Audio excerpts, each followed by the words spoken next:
राधे राधे बहनों।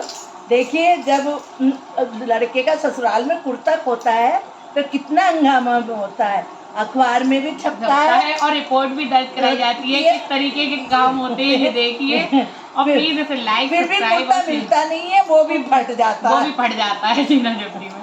प्लीज इसे like subscribe और शेयर जरूर करें और कमेंट करके बताइए कैसे लग रहे हैं।